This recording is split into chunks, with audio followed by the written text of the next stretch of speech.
नई दिल्ली से आई एक बड़ी रक्षा खबर ने देश की रणनीतिक दिशा को लेकर नई बहस छेड़ दी है। भारत में 114 राफेल लड़ाकू विमानों के आने का रास्ता लगभग साफ हो गया है, क्योंकि रक्षा मंत्री राजनाथ सिंह की अध्यक्षता वाली डीएसी ने इस प्रस्ताव को एक्सेप्टेंस ऑफ नेसेसिटी की मंजूरी दे दी है। यह मंजूरी किसी भी बड़े रक्षा सौदे की प्रक्रिया में सबसे अहम शुरुआती औपचारिक कदम मानी जाती है, क्योंकि इसके बाद ही विस्तृत वार्ता, कीमत तय करने की प्रक्रिया और अंतिम अनुबंध की दिशा में सरकार आगे बढ़ती है।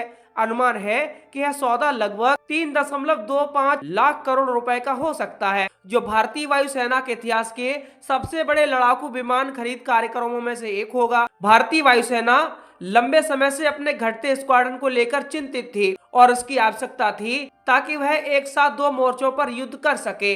पहला मोर्चा चीन और दूसरा है पाकिस्तान। लेकिन वर्तमान में यह संख्या करीब 29 स्क्वाड्रन के आसपास है, जो निर्धारित लक्ष्य से काफी कम है।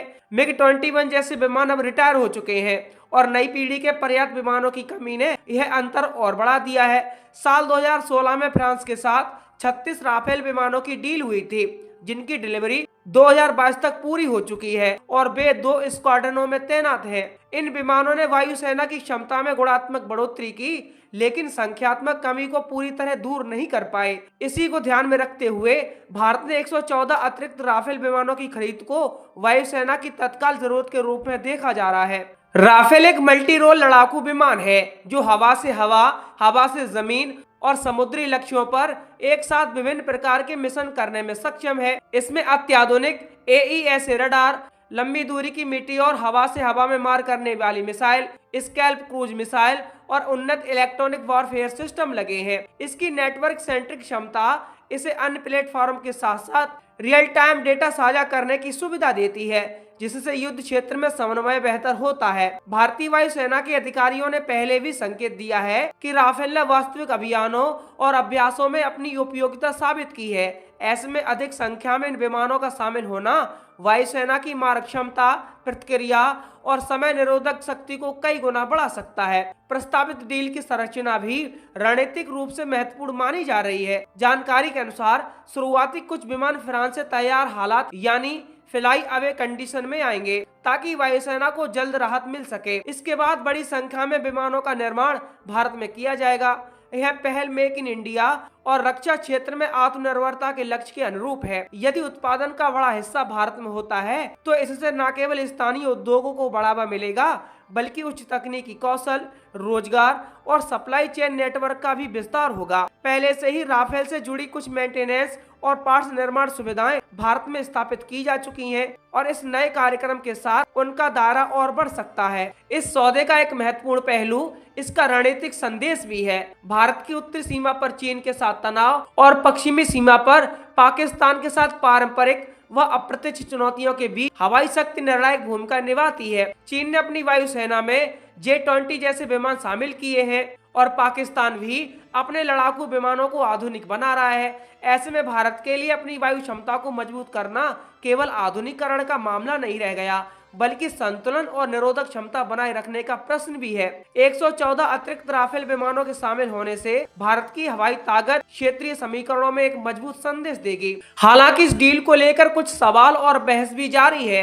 कुछ विशेषज्ञों का तर्क है कि इतने बड़े पैमाने पर विदेशी विमान खरीदने के बजाय भारत को स्वदेशी परियोजनाओं जैसे तेजस MK2 और एडवांस मीडियम कॉम्बैक्ट एयरक्राफ्ट यानी भारत का अपना M का प्रोजेक्ट। उनका कहना है कि दीर्घकालिक आत्मनिर्भरता के लिए घरेलू डिजाइन और उत्पादन क्षमता का विकास अधिक महत्वपूर्ण है। दूसरी ओर सरकार और वायुसेना का तर्क है कि स्वदेशी परियोजनाएं अपने समय पर चल रही हैं, लेकिन वर्तमान सुरक्षा चुनौतियों को देखते हुए तत्काल क्षमता वृद्धि आवश्यक है, जिसे केवल स्वदेशी कार्यक्रमों के भरोसे नहीं छोड़ा जा सकता। इसीलिए यह खरीद एक अंतरिम लेकिन मजबूत समाधान के रूप में देखी जा रही है। DAC की मंजूरी के बाद अब यह प्रस्ताव कैबिनेट कमेटी ऑन सिक्योरिटी यानी CCS के पास जाएगा, जिसकी अध्यक्षता प्रधानमंत्री करते हैं। अंतिम स्वीकृति मिलने के बाद औपचारिक अनुबंध मूल्य निर्धारण और डिलीवरी शेड्यूल तक किया जाएगा। यदि सब कुछ योजना के अनुसार आगे बढ़ता है तो आने वाले वर्षों में भारतीय वायुसेना के पास राफेल विमानों की संख्या बढ़कर 150 से अधिक हो सकती है, जो लगभग 6 या उससे ज्यादा स्क्वाड्रन के बराबर होगी। कुल स्क्वाड्रन स्ट्रेंथ में उल्लेखनीय सुधार होगा और 42 स्क्वाड्रन के लक्ष्य की दिशा में बड़ा कदम साबित होगा। इस पूरे घटनाक्रम को भारत की रक्षा नीति में एक महत्वपूर्ण मोड़ के रूप में देखा जा रहा है। यह केवल एक खरीद निर्णय नहीं है, बल्कि आने वाले दशकों के लिए भारतीय वायुसेना की संरचना, औद्योगिक साझेदारी और रणनीतिक संतुलन को आकार देने वाला फैसला है। यदि यह डील अंतिम रूप ले लेती है तो भारत दुनिया के उन देशों में शामिल होगा जिनके पास बड़ी संख्या में अत्याधुनिक मल्टी रोल लड़ाकू विमान होंगे। आने वाले समय में यह देखना होगा कि कीमत, तकनीकी हस्तांतरण, स्थानीय उत्पादन प्रतिशत और डिलीवरी टाइमलाइन जैसे मुद्दों पर अंतिम समझौता किस रूप में सामने आता है।